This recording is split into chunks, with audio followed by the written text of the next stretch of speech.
तो जो फर्टिलाइजेशन होता है, तो फर्टिलाइजेशन में अंडे के अंदर सिर्फ स्पर्म को अपना हेड ही प्रवेश कराना होता है। उस स्पर्म का हेड जैसे ही इंटर करता है एग के अंदर, तो इसके बाद जो टेल होती है उसकी वो बाहर ही छूट जाती है, और इसके बाद जितने सारे स्पर्म्स बचते हैं वो वेस्ट होते हैं, उनका कोई भी वर्क नहीं होता है।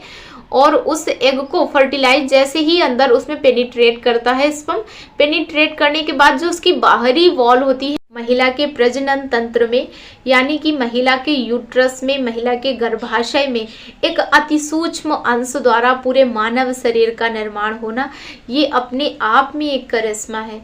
और उस करिश्मे के दौरान ये निर्धारित होना कि आप एक बेबी बॉय को बॉर्न करेंगे या फिर आप बेबी गर्ल को बॉर्न करेंगे, ये उससे भी बड़ा करिश्मा है।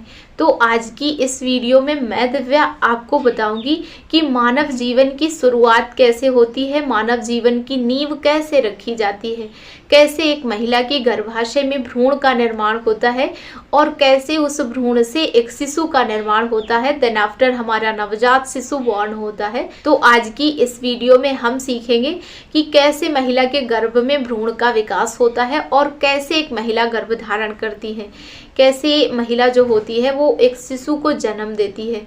तो इन्हीं सारी बातों को, ऐसे ही बहुत सारे डीप पॉइंट्स को आज की इस वीडियो में हम समझेंगे।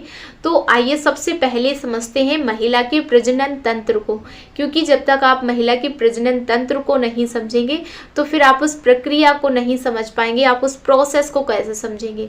तो भ्रूण बनने के प्रोसेस को इजीली समझने के लिए आपको महिला का प्रजनन तंत्र समझना बहुत ज़रूरी है। तो इसके लिए हम आपको ले चलते हैं एक ग्राफ की ओर। महिला का प्रजनन तंत्र कुछ इस प्रकार डेकोरेट होता है। तो आप ये जो फिगर देख पा रहे हैं ये महिला के प्रजनन तंत्र का फिगर है। तो इसको समझने के लिए हम आपको बता दें कि जो आप ये पॉइंट देख पा रहे हैं इनको ओवरीज बोला जाता है। ये लेफ्ट ओवरी है और ये राइट ओवरी है। हर एक महिला में, प्रत्येक महिला में 2 ओवरीज पाई जाती हैं, left ovary and right ovary. और उन ओवरीज के अंदर एग्स पाए जाते हैं, यानी कि महिला की ओवरी के अंदर एग पाए जाते हैं, जो कि हर ओव्यूलेशन के दौरान एक एग रिलीज होके हमारी फेलोपियन ट्यूब में आता है। ये पॉइंट हम आपको अपनी पिछली कई सारी वीडियोस में बता चुके हैं कि महिला के ओव्यूलेशन के दौरान महिला की ओवरी से एक एग मैच्योर होने के बाद उसकी फेलोपियन ट्यूब में आता है। तो आप ये जो पॉइंट देख पा रहे हैं इनको फेलोपियन ट्यूब्स बोला जाता है।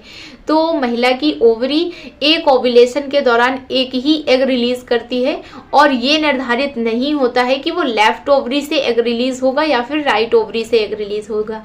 वो ओव्यूलेशन के दौरान किसी एक ओवरी से एक एग रिलीज होके इन फेलोपियन ट्यूब्स में आता है। सपोज दैट इस वाली ओवरी से एग मैच्योर हुआ है, तो यहाँ से जब एग रिलीज होता है तो ये फेलोपियन ट्यूब्स उसको अपनी ओर कैप्चर करती हैं, उसको अपनी ओर खींचती हैं। खींचने के बाद वो महिला की फेलोपियन ट्यूब में लगभग 12 से 24 घंटे तक जीवित रहता है। यानी कि जो महिला का अंडाणु होता है, महिला का एग होता है, उसकी जीवित रहने की क्षमता 12 से लेकर 24 घंटे के बीच में होती है।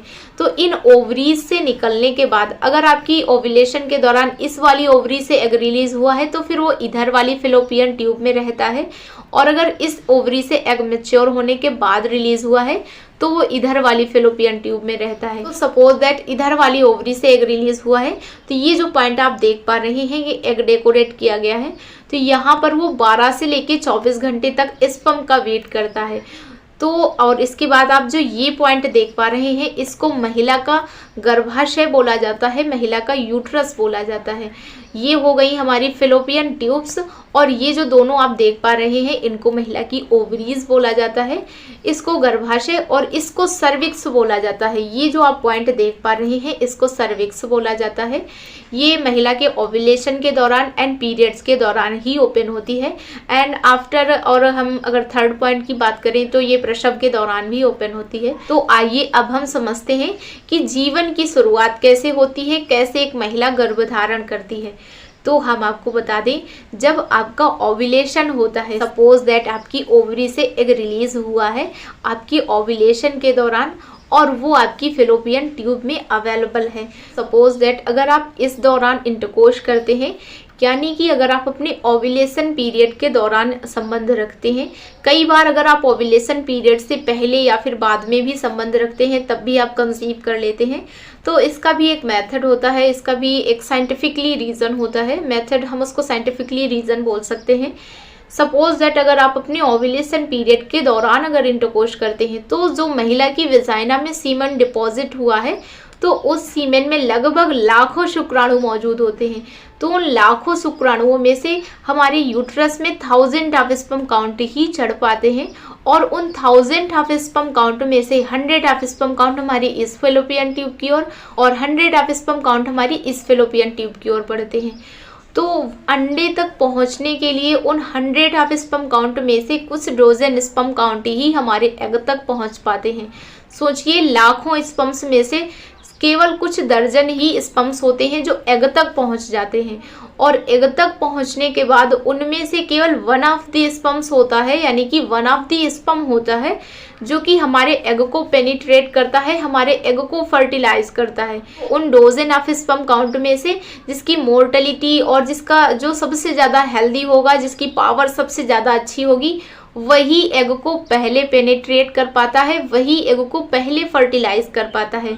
तो इस प्रोसेस के दौरान जो स्पर्म होता है, स्पर्म का आप फिगर स्क्रीन पर देख पा रहे हैं, तो जो फर्टिलाइजेशन होता है तो फर्टिलाइजेशन में अंडे के अंदर सिर्फ स्पर्म को अपना सर ही, अपना हेड ही प्रवेश कराना होता है। उस स्पर्म का हेड जैसे ही इंटर करता है एग के अंदर तो इसके बाद जो टेल होती है उसकी वो बाहर ही छूट जाती है और इसके बाद जितने सारे स्पर्म्स बचते हैं वो वेस्ट होते हैं, उनका कोई भी वर्क नहीं होता है। और उस एग को फर्टिलाइज जैसे ही अंदर उसमें पेनिट्रेट करता है स्पर्म, पेनिट्रेट करने के बाद जो उसकी बाहरी वॉल होती है, बाहरी सतह होती है, पहले की अपेक्षा मजबूत हो जाती है। फाइनली जो इसके बाद जितने सारे स्पर्म्स उस तक पहुंचते हैं तो अब वो उसको पेनिट्रेट नहीं कर सकते हैं क्योंकि वो ऑलरेडी पेनिट्रेट हो चुका है। तो इसके बाद वो यहाँ से होते हुए हमारे यूट्रस तक पहुँचता है, महिला के गर्भाशय तक पहुँचता है और गर्भाशय में पहुँचने के बाद गर्भाशय की वॉल से वो खुद को कनेक्ट करता है। जैसे जैसे टाइम बढ़ता जाता है इसके बाद वैसे वैसे जो एग होता है, जो फर्टिलाइज एग है, उसकी सेल्स में भी ग्रोथ होती जाती है और उसकी कोशिकाओं में वृद्धि के साथ ही मानव भ्रूण का निर्माण होता है और इसके बाद विकास की कड़ी आगे बढ़ते बढ़ते वो भ्रूण हमारे एक नवजात शिशु का आकार लेता है, वो एक नवजात शिशु के रूप में इस दुनिया में आता है। तो ये हुई मानव जीवन की शुरुआत कैसे होती है। और अगर इस प्रक्रिया में आपको कोई ऐसा पॉइंट है जो आप समझ नहीं पा रहे हैं, कोई भी ऐसा प्रश्न है जिसका जवाब आपको इस वीडियो के अंदर नहीं मिल पाया है, तो आप हमारी बैक सीरीज भी देख सकते हैं। पिछली कई सारी वीडियोस ऐसी हैं में आपको ये प्रोसेस बहुत अच्छे से समझ आने वाला है। अगर फिर भी इसके बावजूद भी आपके मन में कोई सवाल या सुझाव रहेंगे तो प्लीज़ हमें कॉमेंट सेक्शन में ज़रूर से बताएं। मैं दिव्या आपके सवालों का, आपके सुझावों का पूरा इंतजार करूंगी। आपके सभी सवालों का पॉजिटिव उत्तर देने की कोशिश रहेगी हमारी। तो आई होप कि आज की इस वीडियो में आपने कुछ नॉलेजेबल सीखा होगा। आई होप कि आज की इस वीडियो से आपको कुछ हेल्पफुल जानकारी ज़रूर मिली होगी। तो अगर आपने कुछ नॉलेजेबल सीखा हो तो प्लीज़ हमारे चैनल को सब्सक्राइब ज़रूर से कर दें ताकि आने वाली हर नई वीडियो की नोटिफिकेशंस आप तक पहुंचती रहें। मिलते हैं ऐसे ही एक नए रोचक विषय के साथ। वीडियो के अंत तक बने रहने के लिए आपका बहुत बहुत धन्यवाद।